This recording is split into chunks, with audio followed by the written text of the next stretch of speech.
No, this was built on Black innovation, just like so many industries in America, just like so much.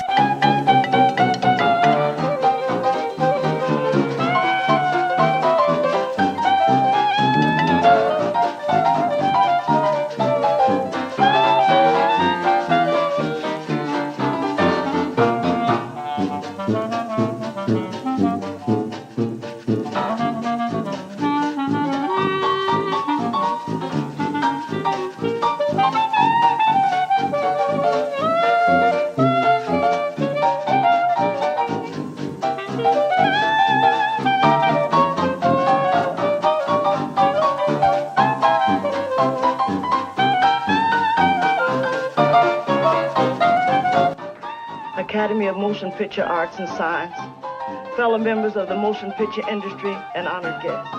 This is one of the happiest moments of my life, and I sincerely hope I shall always be a credit to my race. Hey y'all, welcome back to the channel. If y'all are new here, my name is Ashley, and this is My Sweet Perspective, where I give my take on all things TV and movie related. And y'all, we are back today with what I think is going to be a fun and informative live, talking about Hollywood Black, reclaiming the story. This is a 4-part docuseries that premiered last week on MGM Plus, produced, directed by Justin Simien, who did Dear White People, Haunted Mansion 2, all of that, where he kind of takes a deep dive into Black cinema, honey. And there's some things that was talked about in episode 1 that I feel like deserved a conversation, but I'm not here alone, honey. I'm not here alone. The lady with the books is in the building, okay? And I know she's got some stuff to say. How are you doing today, Kay? I'm good. Georgia weather trying to take me down, but I'm here. Listen, we gonna make it. We gonna be all right, right? So getting into this, because I know we both watched this last week. I wanted to get first from you. What were your overall thoughts?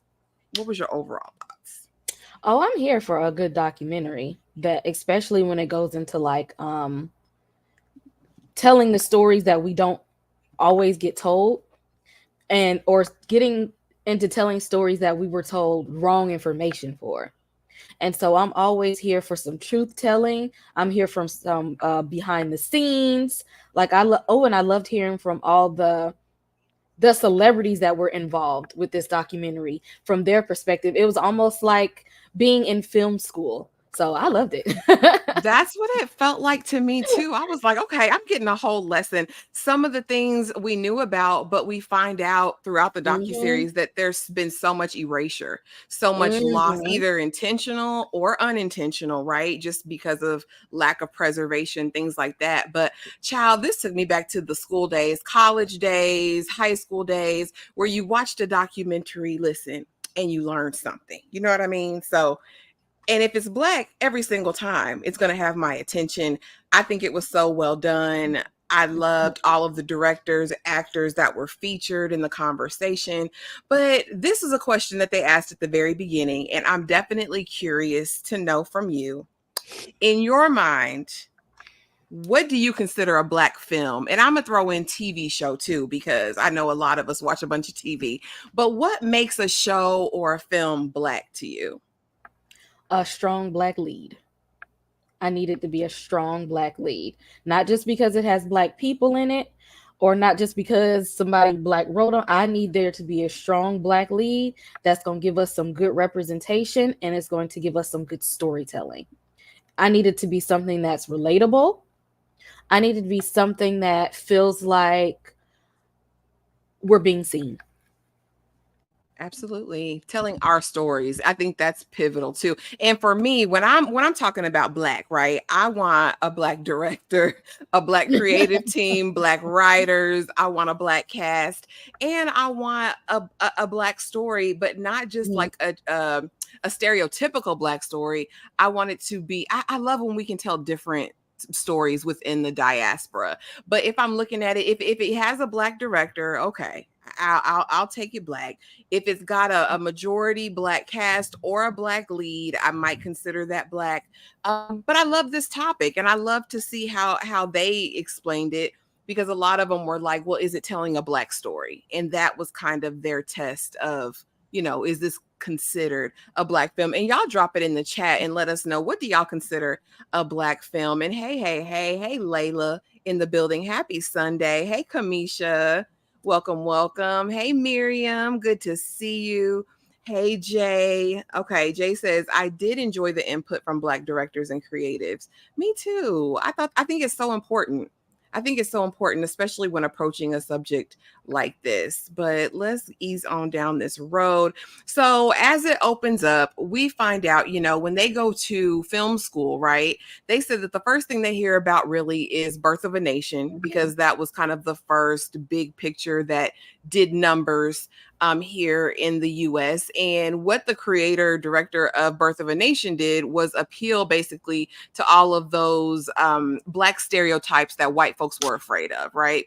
He wanted to put something that was going to talk about like post-Reconstruction in the South.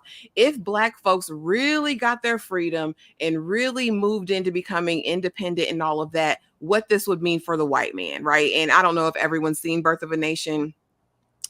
If you want to watch the original, watch it at your own risk. But basically, it played on all of those fears, right, of white people, and centered around certain tropes of blackness, right? And so off of the heels of that, enter Bert Williams, who we know when blackface emerged, it was completely done by white folks, right? They would get in blackface, perform to white audience, these same stereotypes, these same tropes, because it was palatable. But eventually, they had to bring in some black folks to be the black folks, right? With the advent of movie and film, they said, let's get some black people in to do this. And so we see Bert Williams come in, and actually very successful in his own right. They said, really, there wouldn't be a Charlie Chaplin without a Bert Williams, right? He kind of set the tone, set the stage for silent film, and then it evolved into other things. But just starting out, Kay, what did you think when you heard about Bert Williams? Did you already know about him, or was this a new introduction for you as well? I didn't know him, because y'all know I ain't good with names, but I didn't know him by name. But yes, I did know that they had not only the white actors putting on blackface, but also black actors putting on blackface to do this, these minstrel shows. And that's how we get the term jigaboo, because we had these black, you're already black, and then they're putting on blackface to make you look like a caricature of a black person for the entertainment of white people, not for us. And it was basically not just for the entertainment of white people, but it was a way of mocking our own culture. Mm-hmm. And Absolutely. so, yeah, I'm glad. Like, say his name. Say his name. Say whose name? Oh, Mr. William, because we don't Williams. know the names. We don't. We know these are happening, but we don't know who these people were that had to endure things like this. Absolutely. And it was crazy, because they talk about it in the docuseries about him being this, kind of light bright, right, black male, who then took the whatever paint, the cork is what they use, right? They'd boil cork and they'd rub it on their faces, and darkening himself to be more palatable to white folks, right? And so with him, though, we kind of get the introduction to a term called double consciousness, right? Which it was coined by W.E.B. Du Bois in the book The Soul of Black Folk. If you haven't read it, go read it. But basically, it's about the perception that Black people not only see themselves in the constructs of Blackness, but we also see ourselves through the lens of whiteness, right? Because that's where we are. That's the society that we're emerged in, right? And so what he did, especially in it was the first Black Broadway musical, in DHomie, which was a musical in blackface, completely, a minstrel show, but to Black audiences had them thinking about what it would be like to go back to Africa and start kind of on some Marcus Garvey-ish is what it gave to me. But white folks just completely being entertained by the minstrel show. And so how you can take kind of the tools of oppression and flip it to mean something else for the community. When you heard about that, Kay, what did you think about that? I was like, dang, that's pretty avant-garde for the time and really playing in their faces, because the white folks produced and funded this show.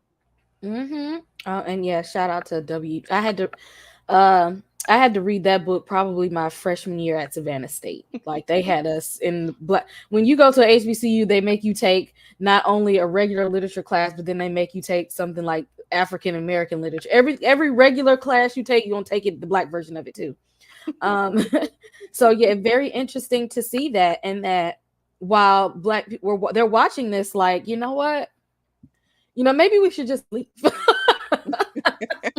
Listen, like, should we even just stay? We're free now. Should we even still be here? But of course, the thought arose, and that thought kind of like stuck around for a long time. The thought of, what if we just have this mass exodus and just go on back? Mm-hmm. I mean, and some people still have that sentiment, right? Because listen, I'm not going to make this political on today, but I know that was the idea. And a lot of people are currently going to Ghana in different places in Africa. And I mean, that's your own moral compass. Are they gentrifying the homeland? That's a whole other topic. But a lot of people are leaving stateside to go somewhere else. But the idea that he's presenting this to an audience while still being palatable, I thought was super interesting. Hey, Jay, if a show is created by and written by white people, but has a Black cast, is it considered a Black story? AKA the Jeffersons, Good Times, all of those. What you think, Kay? I still look at it as what is the story that's being presented? What are we telling? Because it could be that the person behind it could be behind a white person, but what is the main, what is the story that we're seeing? What are they projecting onto us? What agenda is it that is being projected onto us? What is the representation that they want us to see? Because there are Black people that can produce and direct films that wouldn't represent us in the best of light either. So yeah. I'm looking at, what is the story that they're trying to tell? What do they want us to see? What are we being represented by? That part.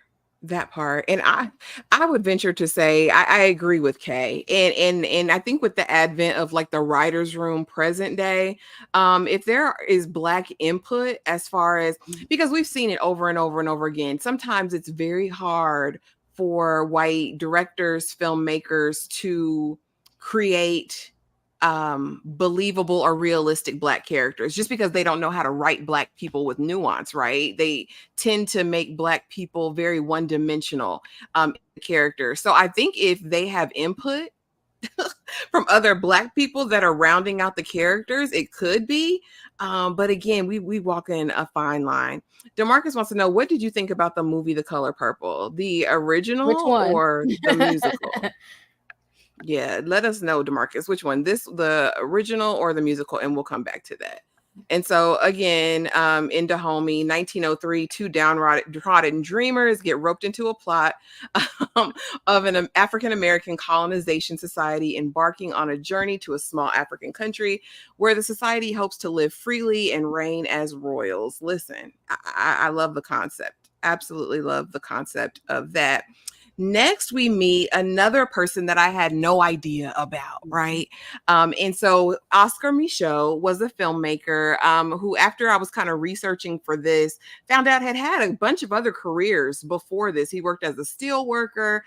He lived with his brother who was a waiter. He didn't like the way he was being treated, and he decided he was going to start writing stories, and stories turned into movies. Now, what I thought was so interesting about Mr. Michaud was the idea that this was the first time I'm hearing, or any of us have heard, about a Black man, a filmmaker, crowdfunding his own films.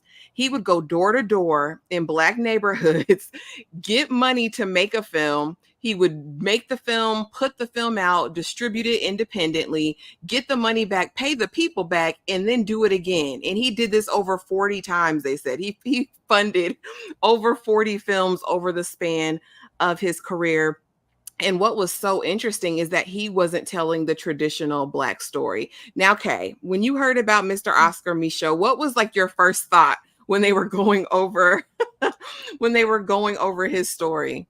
Of course, they don't want us to know the stuff like that. They don't want us to know that Black people were able to independently do things, and that's why I feel like some of our the history sometimes just gets muddled. They don't want us to know stuff like this. Like, hey, we didn't like we see there are independent filmmakers right now. Although everybody wants that Hollywood budget, Hollywood is not going to give it to everybody, but that does not mean you cannot make a successful film. And clearly he had a plan of success, and it worked. And I wish that we knew his name a little bit louder. We need to shout his name a little bit louder. Where is his biography? That part. Where's his biopic? Exactly. Where's his biopic? I would like to see something like this. Absolutely. And again, he focused his work on still the plight of Black folks in America, but where we weren't the stereotypical people, and we were responding to the injustices of white people. And I thought that was such so hard to do, that you had to do this in your own community, because there weren't going to be any white producers telling, they called them race stories, right? Or making race films back then. And then we find out years later, decades later, because again, he's not really mentioned before then, that this work, Limekilm Field Day, a production that was made where they worked with white producers, everyone, right? And the film was completely lost. And again, they talk about not just the erasure of Black cinema, right? But the idea that there was no preservation for these films like there were for their counterparts of the time. And it was just kind of a glimpse into history. Now, Limekilm Field Day was not Oscar Michaud. This is actually Bert Williams that we talked about before. But still a film, complete work, all Black cast, that was completely lost. They say you can actually, I think it's the Museum of Modern Art where it is now. I need to try to find it, but had you had any idea about this film, Kay? Mm-mm. Not she said no. Not at all. And I'm one of those ones that I don't mind watching a black and white movie, a black and white film, a black and white TV show. Like I watch film in general, but it's like, why these need to be, I want them to be considered classics too. This should be called classic cinema. Mm-hmm. Absolutely, because it is, and it should be standard, and it should be pushed out more. I'm on a mission now to find this, to watch it. Because I'm here for silent film. Dee says, although it wasn't mentioned, I love the references to signification and the use of double meaning and subversion and connotation in Black performance, looking deeper beyond the imagery itself. Yes, and I thought it was great when we do get to see the scene in Limekilm Field Day where they're doing the cakewalk. Right. Because that was, I guess, our modern day Soul Train line. Right. But really, it was Black folks making fun of their white counterparts and how they danced. It was like an exaggerated way. Of course, white people thought, oh, this is just how Black people dance. But Black people had this completely separate meaning of what they were doing. That's all the time. You see that happening with slang now. Something that that we will say and that we understand. So soon as the majority culture reaches it, they turn it into something that it wasn't. They use it wrong, and we don't even want it no more. So y'all can have that back. Y'all can have that back. So I did love that, D, and thank you for adding to that. Now let's talk about this, because we talked about Birth of a Nation, of course, at the very beginning, and we talk about Black tropes, right? And what I hate more than anything is the idea that a lot of these tropes are alive and well today. They may be a little bit more nuanced. Some are not. Some are straight on, as they are. But in this docuseries, we're introduced, right, to the main tropes. All of these were in Birth of a Nation and perpetuated throughout generations, right? So the first one they mention is the Tom. And y'all have all heard Uncle Tom foolery. But the Tom caricature portrays Black men as faithful, happily submissive servants. In the book, Tom, Coons, Mulattoes, Mammies, and Bucks, Donald Bogle summarizes the depiction of Toms in movies. Always as Toms are chased, harassed, hounded, flogged, enslaved, and insulted, they keep the faith, never turning against their white masses, and remain hardy, submissive, stoic, generous, selfless, and oh so very kind, thus endear themselves to white audiences and emerge as heroes of sorts. Now, if you go down this rabbit hole, do it at your own risk, right? Because some of your faves might get caught up in this. But I think we see it every day as like characters that are presented as the palatable Negro, right? They're not gonna raise a fuss. They're not gonna raise any smoke. Everything could be happening to them, and it's never going to be revenge. It's going to be like, oh, I'm going to pray about it, and everything's going to be okay. Okay. As far as the Tom depiction and tropes today, are you still seeing this present day? Do you feel like it's more undercover now, or under the guise of something else, or is this still very prevalent? And let us know in the chat too, guys. Oh, absolutely. Ain't nothing new under the sun. And that, look, I'm trying to be careful with my words so that your video won't get snatched off of YouTube. Because soon we start talking about racial stuff, I will just go on a rant. But there's absolutely this is not only alive in film, this is alive in real life too. This trope ain't going nowhere in film and in real life, because as long as there are people that are trying to appeal to the dominant culture, as long as there are people who don't know themselves, as long as there are people who want to they feel like it's better over there, and that's where the success is, that's where the glory is, this trope is going to stay alive. Absolutely. And unfortunately, they all will in some form or fashion. Next, we have the Coon. The Coon character is one of the most insulting of all the anti-Black caricatures. The name itself, an abbreviation for raccoon, is dehumanizing, right? The Coon was portrayed as lazy, easily frightened, chronically idle, inarticulate buffoon. The Coon, although he often worked as a servant, was not happy with his status. He was simply too lazy or too cynical to attempt to change his lowly position. Coon caricature: lazy, bewildered, stammering, shuffling, and good for little except buffoonery. Now, we also see this, and again, you guys, it's not the coonery of 2024 is not the coonery per se of 1910, right? I think today, this looks like everything that's expected of you to look like. You know what I mean? Like, this is the perception of someone who lives in a certain place, makes a certain amount of money, does a certain thing, all the while smiling, cheesing, only caring about what it looks like on the outside. Kay, what say you about the Coon archetype and the Coon trope of today? Again, still very much alive on film and in real life. These the ones that be loud and wrong. Okay. Very, very loud and very, very wrong. These are the ones who honestly think that they have a point to prove. They're saying something very intelligent. They feel very, very ignorant in their speech, but they feel like they got something to prove as well, something to prove to a group of people who really don't care about their well-being at all, and something to prove even at the expense of their own kind. They feel like they still have something to prove to the dominant culture in order for them to advance into some level of something, again, by people who don't care about them.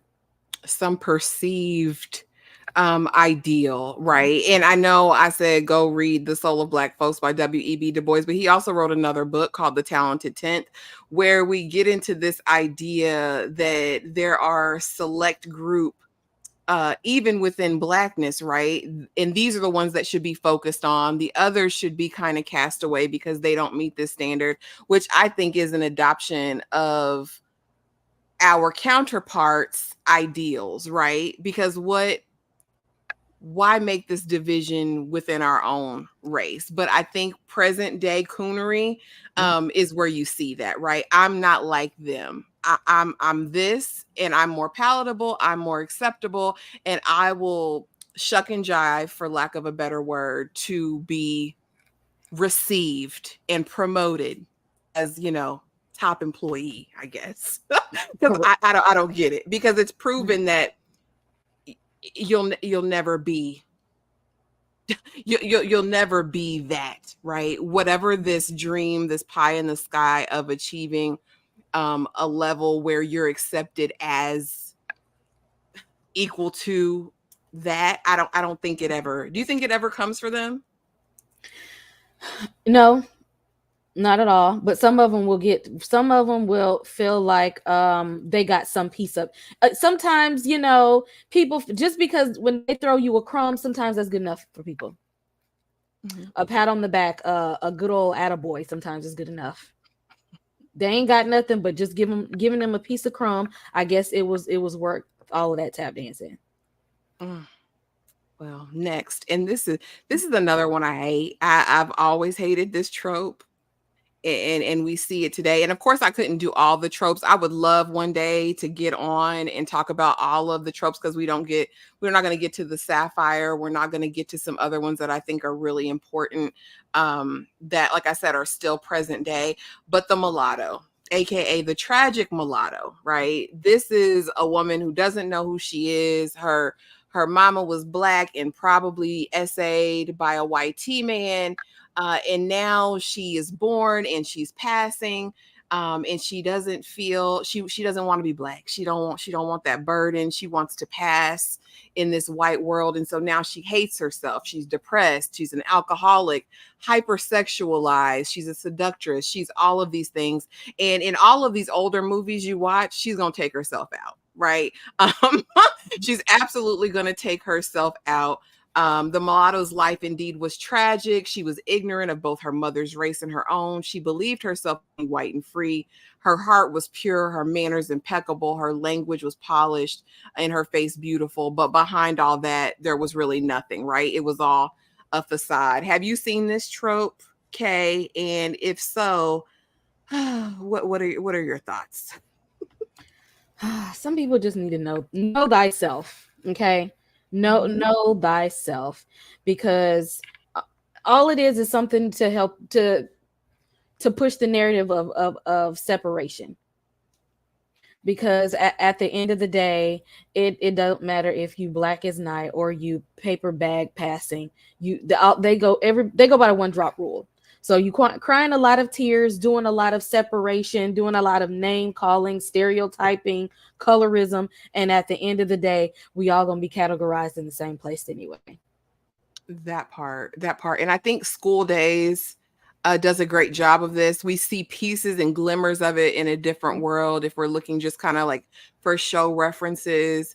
That ideal that if someone is white passing or just light skinned or phenotypically doesn't present, that she automatically doesn't know who she is. She's not accepting of her Blackness. She wants to definitely be something else, or that her life is doomed. And I listen, I guess, again, these are all tropes and ideals and caricatures that made Black people palatable to society back then, right? I can receive you if you're like this and you fit into this box, right? Absolutely Pinky, absolutely imitation of life. Pinky a little bit on the other side of it, but imitation of life for sure, honey. She didn't want to be black. She said, I'm not black, mama. Okay. Next we have the Mamy. Right. And this is the Mamy caricature. And like all caricatures, it contained a little truth surrounding a larger lie. And this is quotes from Bogle's book. The caricature portrayed as an obese, coarse maternal figure. She had great love for her white family, but often treated her own family with disdain. Although she had children, sometimes many, she was completely desexualized. The idea that Black women were contented, even happy, being enslaved. And I think this is another one of those where we can talk about a double consciousness, right? The idea of, why was Mamy smiling? Was she smiling because she was happy with these white folks, or was she smiling for a different reason? I think we see this present day definitely, even if you're just thinking about it in terms of people being like, thrown off by someone's size, right? You don't really you see it more now than you did before, but plus size women being the love interest, right? Or the one that's vied for or wanted. Back in the day, that definitely wasn't a thing, especially for Black actresses. These were the roles and the narratives that they were put into if they had a certain body type and a certain look. Kay, what do you think about the Mamy trope and where it's at today? That is one that I know people that avidly don't want to be categorized as that. That's not something that people want to be looked at as. I feel like this is one of the ones that was a leftover from slavery because nobody wanted to be in this role. She smiled because she had to. No, but that you can't be inside of the big house and seem like you had an attitude or you were angry for some reason. There's probably a lot of tears and pain behind that smile. That's a forced smile. That's not a happy smile. That is a smile that says, I am trying to survive. That's a smile that says, I don't want you to sell my children. That's a smile that says, I don't want you to sell my husband type smile. That's a smile that says, I got to do this for my family. That's the smile that says, even after slavery, they're not going to hire me anywhere else. And this is the only job that pays. Mm-hmm. And this is the only life I know. Right. Yep. And so and that's the narrative, for Blackness, period. I'm doing what I have to do to make it, to survive. Right. And in these spaces, I mean, we can all say what we would do. But what would you do, right? And we'll see later on that this stereotype, this trope, people started feeling a certain type of way about it. But we'll get into that in a little bit later slide. But the final one that I wanted to talk about today was the buck, aka Mandingo. All right. And again, this conjured by the minds of enslavers and auctioneers to promote the strength, breeding ability, and agility of muscular young Black men.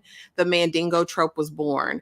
While under the violence of enslavement, a physically powerful Black man could be subdued and brutally forced into labor, aka buck breaking. Emancipation brought with it fears that these men would exact sexual revenge against white men through their daughters, child, as depicted in Birth of a Nation, right? And you'll get that, right? That this Black man who's big, tall, muscular, has a big Peter Whacker, right? And he's out to get all of the white women. That's all he wants to do. He is a lover boy. He doesn't put any roots down, a womanizer, all of those things. And sometimes there's brutality mixed into this trope as well. Now, okay, this is one that we see. This is one that we see even today, right? On a different scale. What have you always thought about the Mandingo or the buck trope? Yeah, that is, I feel like that's one that I feel like probably still does exist too, but they don't want to say that out loud. That's you know, uh he looks like he can, run the 40 on the football field. He looks like he could, possibly make us some money in the NBA.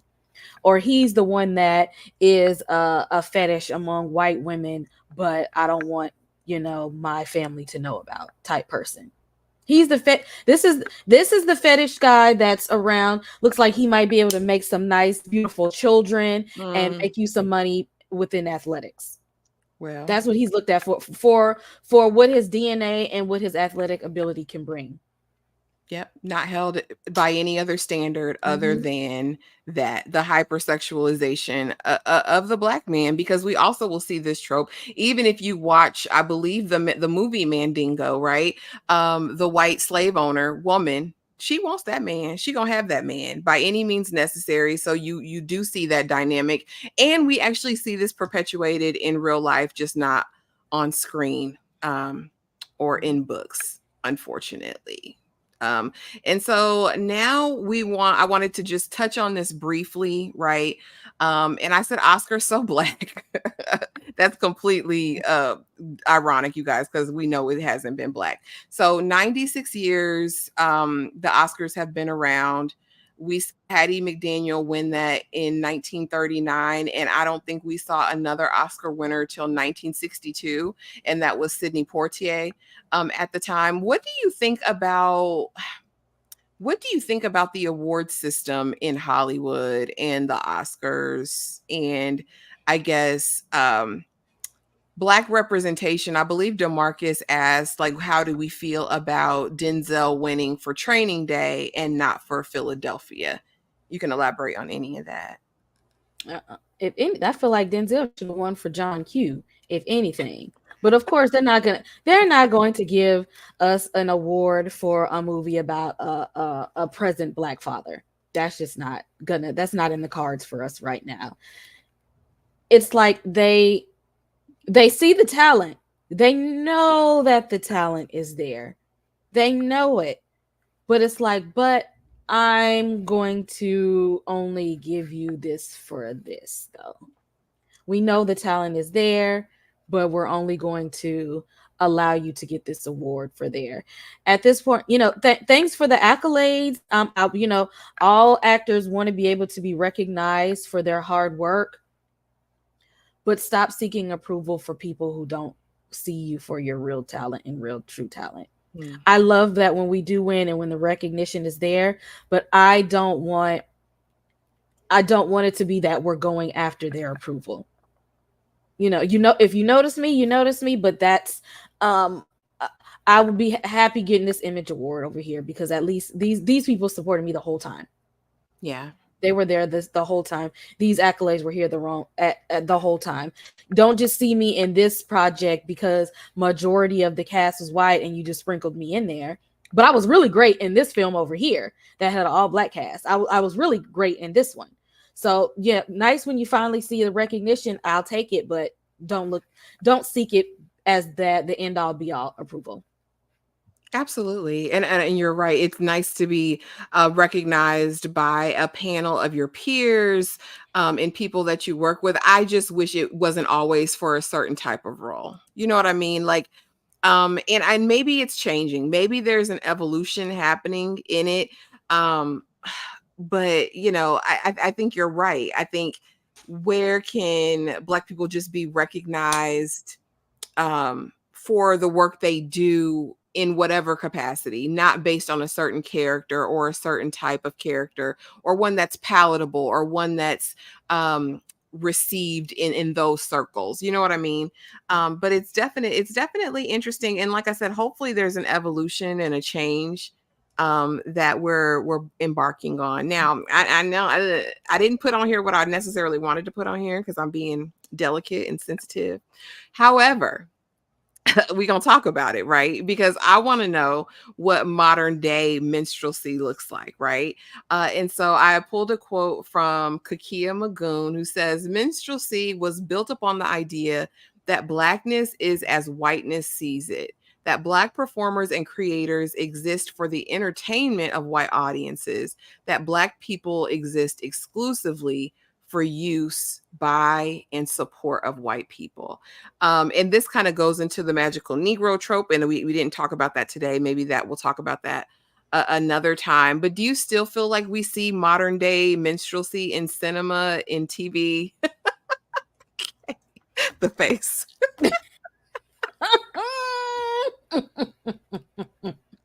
I mean, we see it in real life every day. I mean, we see that. Oh, yeah. People, for sometimes, what you'll do for a check is just amazing.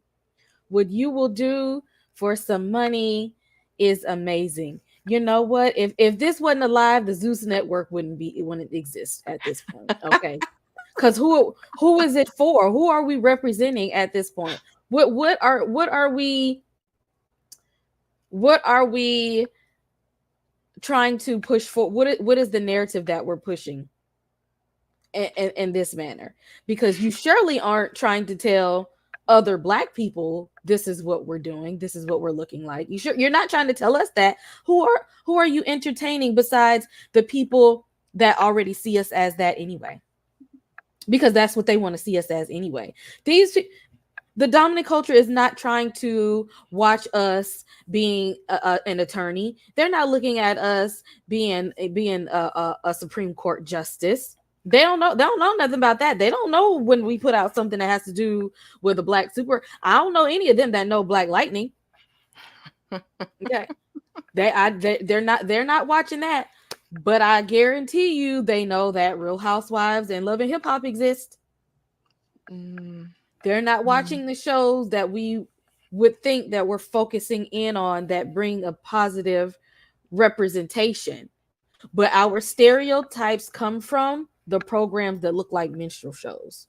When you go to another country, they're not going to see us as what we may even look like in a production of a cast that was a well put together biopic or something that has to do with education. They're not looking at anything that Ava DuVernay produced over there in other countries. However, Ava wants us to be viewed as, that's not what they see us as. Okay, they're gonna go straight to the foolishness, and that's what their perception is of us. So yeah, this is kept alive by the stereotypes that people want to classify us as, and because it gives a check. And here's the other part of it though, right? And I'll probably go back to the double consciousness idea as well, right? Because present day, it doesn't seem to be having that effect, right? So when you do watch a Zeus Network reality TV, heck, some movies and TV shows where, Black people are made one-dimensional, completely, just palatable, something that's acceptable, that's easy to get along with, easygoing, or fits the narrative, right? For like confirmation bias. I knew they were like this, and now I'm watching this show and it's proving to me that they're like this, right? But as Black people, when we patronize those shows, what are we doing to support that narrative, right? Because you and I, we've had this conversation where, oh my goodness, there's this amazing show and it's going so deep. There's such interesting Black characters. We get one season of it and it's gone because no one's watching it. No one's talking about it. Not even our community. Right. And so I'm wondering how dangerous that is. And, I can't have this conversation, unfortunately, without talking a little bit about Tyler Perry. And I pulled this article from the Daily Beast. It's an excerpt of it. And I would love to know your thoughts on it, Kay. Okay. It says that Perry's work, speaking of Tyler Perry, is considered to be a defining voice of Black culture and Black life is more dangerous than the existence of his work alone. By virtue of their success, Perry's films discount the possibility that other Black narratives are plausible, but squarely placing the blame on Perry is unfair and counterproductive. The answer lies in not silencing one Black voice, but empowering more of them. And I guess my question to you would be, how do we empower these other voices if no one is going to watch these other stories?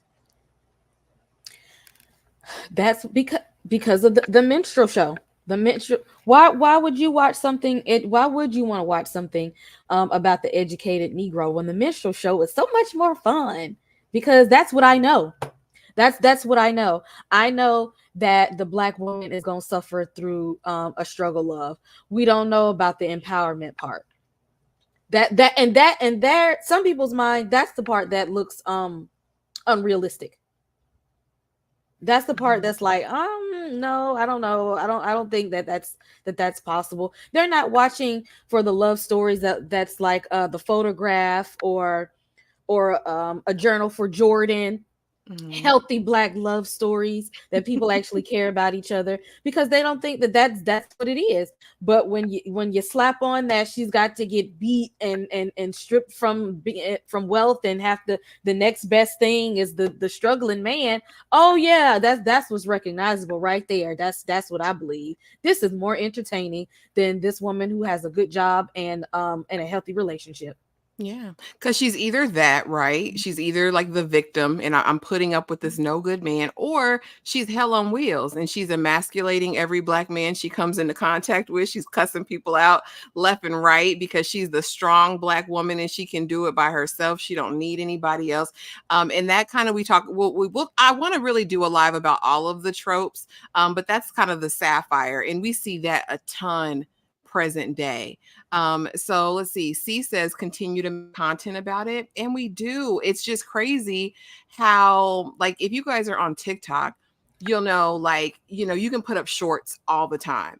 There's certain ones that I know that if I do a TikTok on this messy reality dating show, it's going to go up immediately. If I talk about a documentary like Daughters that we're going to talk about later this week, like it's half of the push, maybe a quarter of the push. They're just not going to push it. Like it just is what it is, unfortunately. But there's got to be a way. I'm hopeful. Listen, Jay, I had to bring them in there. I mean, that's the best example I can think present day. Because we see the same tropes in almost every piece of his work, unfortunately. Amina seen it. Hey, girl. The other stories are not having the money put behind them. The movie The Banker was amazing. It did well. I remember The Banker. That was released on Apple TV, right? I enjoyed that with Mackie. Yeah. Let's see. Critical thinker. It's so important that we keep our libraries open and tell our stories to our children. Absolutely. I honestly feel that Will Smith should have it. He got one from the King Richard. King Richard, yeah. Yes. And I'll drop a link to the books as well. I know Kay put some here, guys, so screenshot that or save that. But I'll put the Bogle book. It was published in 1994. Sorry, guys, there's an Amber Alert. Ciao. Bear with me, y'all. Y'all know them Amber Alerts go off when they want to. Okay, I was like, what in the world? They don't like the conversation. I thought it was me about to go off because it's storming here. But I'm happy to see all these people in the chat coming to talk about some Black history stuff. Yes, thank y'all for being here. 27 people in chat. Y'all, I didn't know if anybody would come, so I appreciate y'all coming and talking with us about this. But Kay says, my bookworms, books to read, post-traumatic slave syndrome. Yes, 12 steps towards political revelation, and the Black guy dies first. Absolutely, absolutely. And that last one, the Black guy dies first, that just came out maybe a year, probably like last year or so. And that's a book about Black character deaths and Black character tropes in current cinema for my horror people. So my horror people, go and get that book. I know that's right. Plug. But guys, thank you so much for being here. And please hold. Let me thank you real quick, and we will be right back.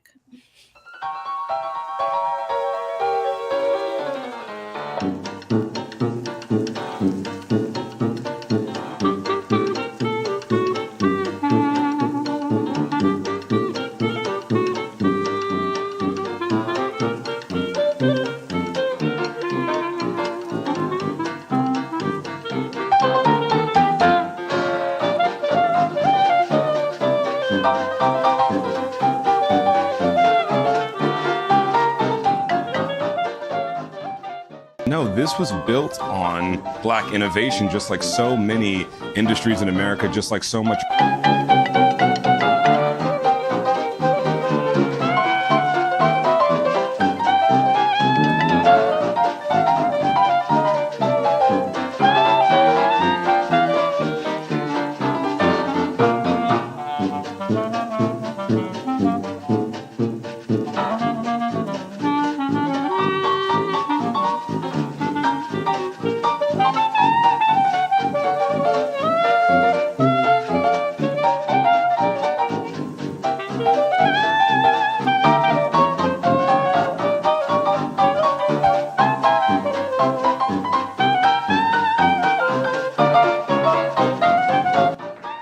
Academy of Motion Picture Arts and Science, fellow members of the motion picture industry, and honored guests. This is one of the happiest moments of my life. And I sincerely hope I shall always be a credit to my race.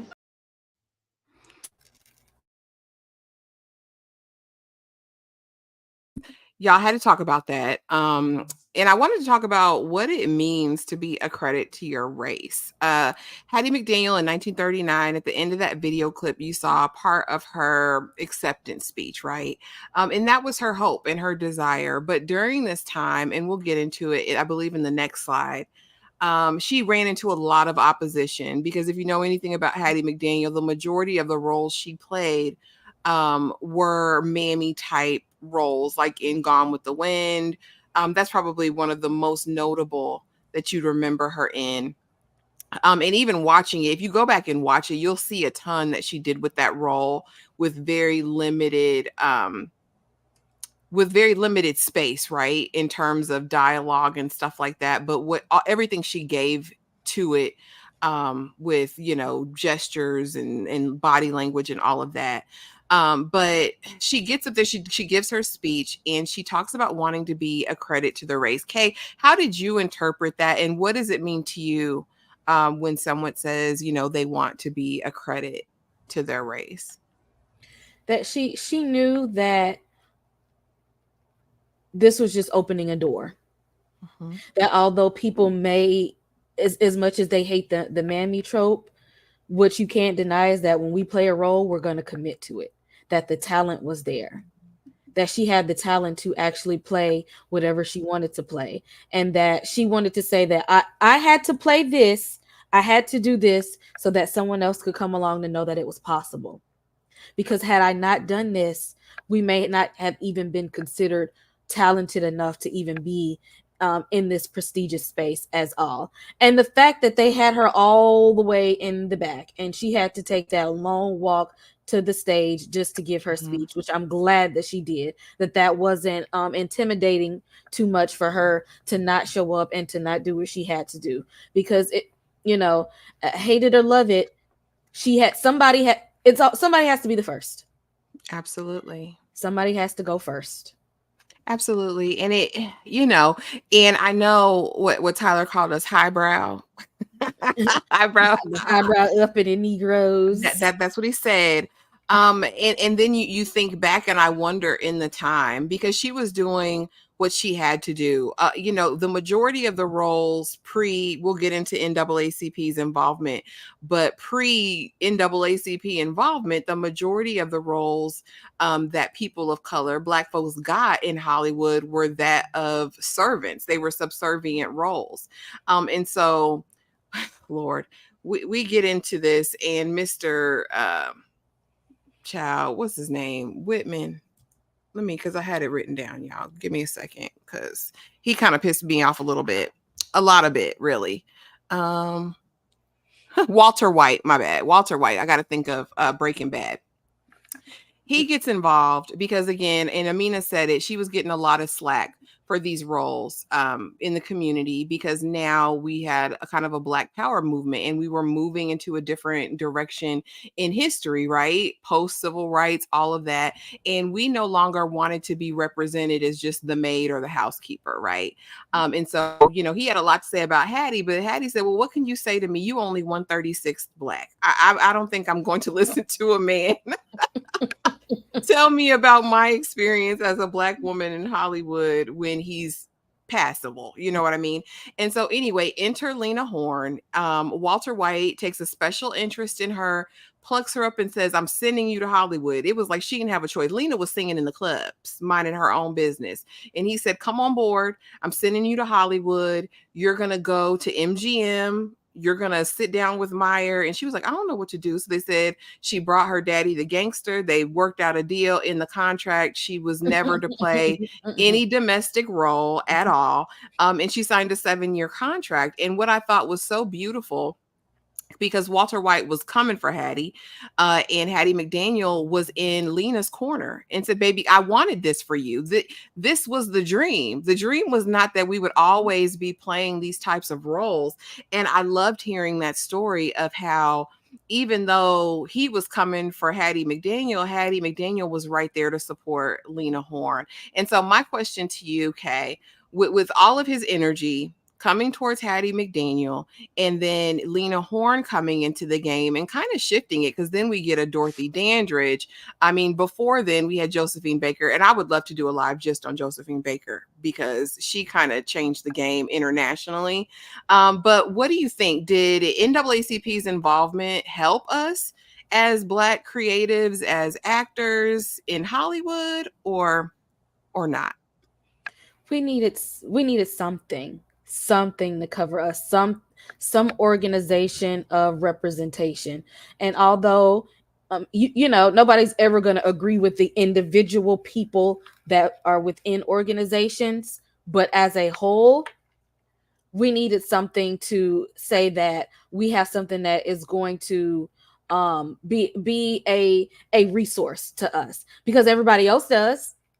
We needed an organization that will help to organize, an organization that will help to assemble, an organization that has people, that has numbers, that has resources, because we didn't have that. And I hate to see that we always have to do things as individuals, and that we never have these communities and these sectors to go to kind of hold us up, to give us the things that we need to push us forward. Yeah, because it seems like a lot of people, especially then, were getting it out of the mud. It was like, I'm pioneering this thing. And I agree. I think we needed something. We needed a contract like that in Hollywood for a Black actress. I think my issue with it, right, is it gave to me very much brown paper bag, right? And even Lena Horne's granddaughter acknowledges it. She's like, my grandmother knew it was her skin and her pointed nose that did that. And maybe that's the way it had to be, but it still makes me sad. You know what I mean? That was the palatable look, and that's the person that we could get behind and propel forward in Hollywood. And you know, and just because it, you know, it doesn't make it right, but that's just how it is. It's not, and we know it's not, and it's still that way today. It's still the ambiguous look that is what's getting the roles. There's one guy that's in Hollywood. I can't think of his name. Y'all know him. He was the guy that was in Training Day that had Ethan Hawke in the bathroom hemmed up. That had the daughter that was skipping school. That man, I do not know what his name is as an actor, but y'all know who I'm talking about. That man has played all races. He's literally played all races. Okay, I don't even know what his race is because he's played all races before. And to the point where, you know, it's like, it's not, it is, there's nothing that's, you know, that's okay about that. Hollywood wants to go towards the ambiguous person, but that's how it is. Because if sometimes they're like, sometimes we got to get a foot in the door, and we may not like their rules. Everybody don't want to play by their rules, but if we're going to be in this space, you got to know the game that they're playing. Absolutely. And how to play it, and how to play it better. Golly gee. And so we find out as everything's going on that, you know, off kind of the backs of Oscar Misho, now Hollywood post World War II wants to get into the space of race films. And that's kind of the latter part of the first episode of the docuseries, talking about how, you know, and we see it today. If this thing makes money, we're going to try to multiply it, duplicate it, triplicate it to make all of the bands we can make, i.e. the reality dating shows, Love is Blind, Ultimate. Like, listen, if it works and it's a system that we can repeat, that's exactly what we're going to do. And so with the race films that Misho really, you know, pioneered, all of the major studios now want to do their own race films. They do Carmen Jones, Anna Lucasta. They do all of these films now in the 50s, late 40s, 50s, up and through the 60s, to try to get some of that bag. And that's when we get to 1962, and we see Sidney Poitier, we get to Paul Robeson, and just kind of iconic Black actors that were in the space. And I really do think it's interesting, and maybe we'll talk about it. Maybe they'll dive deeper into it. I'd love to talk about Sidney Poitier's filmography, because we saw his transition in roles as well, from very much playing, I guess, the Tom role, right? Which is a very acceptable, palatable Black man who's not scary, who's not aggressive. I mean, he was working with the nuns and lilies of the field. Like and then we meet Mr. Tibbs down the road. So I would love to talk about that evolution. And I'll definitely be watching, y'all. Episode 2 of Hollywood in Black is out today. This is going to be over the next, well, it's a 4-part, right? So today is the second part. And we'll get the final 2 episodes over the next 2 weeks. So drop it in the comments, you guys. Let us know what you thought about this live. If you didn't watch the docuseries, are you going to watch it? Kay, are you going to keep watching? Was it that good to you? Absolutely. I'm trying to see what else they have in store. I'm definitely going to keep watching. Absolutely, me too. And I'm excited to see Going where to film school. Oh Lord, child, we could get into that. We could get into Miss Dorothy and Mr. Otto Preminger, honey. Oh, he ain't Sidney Poitier ain't the only one. What's the name of the other Black actor? Harry Belafonte. Him and the Harry Belafonte and the other one from Coming to America. James Earl Jones, girl, don't get me started. I don't even want to go back down that rabbit hole, honey.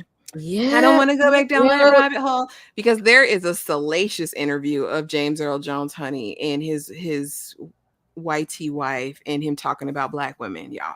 And if you don't want to like James Earl Jones anymore, watch it.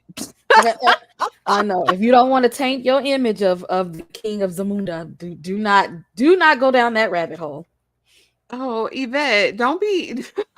Well, see, so I didn't cover it point for point, but there were so many good topics that I wanted to discuss. I just kind of pulled out what I thought would be interesting in the live, honey. Yeah, we could. Now that's a live in and of itself, Amina. Listen, while y'all freedom fighting and never mind. But okay, exactly. And the main people supporting them was the ones that they said can't do nothing for them. Well, and how he played in Diane Carroll's face. But again, we could go down that rabbit hole, because Sidney Poitier, respect the work. I respect the work. Layla says he won Best Actor Oscar. He had top 3 highest grossing movies. They could not ignore him. Listen. Talent is talent is talent is talent. But y'all, thank you so much for being here. Don't forget that this evening, and what is it? What time is it now? In 2 hours, y'all, we will be right back to talk Lady in the Lake, episode 6. Honey, it went wild. And we'll talk about it. But yeah, drop it in the comments if you like this live. If you want us to come back next week, we are absolutely down to come back and do another live covering episode 2. Just let us know. And yeah, thank you guys so much for watching. I think we got up to 26, 27 people in here. I am happy with that. That made it all worthwhile for me. And thank y'all so much for engaging in the chat. Kay, let the people know what you got going on this week, friend. Oh my goodness, what do I got going on? When I get these allergies together. On Tuesdays, Interview with the Vampire. What do we got? Tyra's Waiting to Exhale birthday is this week. We have the Daughters documentary this week. What else? I got some horror movies on my list that I need. What you got? I finally watched it. Okay, I finally watched it. Good job. We trying to get Ashley on the horror bandwagon. I am behind. I got some Long Legs, the new Alien movie, Cuckoo, Oddity. I need to pump out these horror movies reviews, but y'all know I'm all about that fire stick life.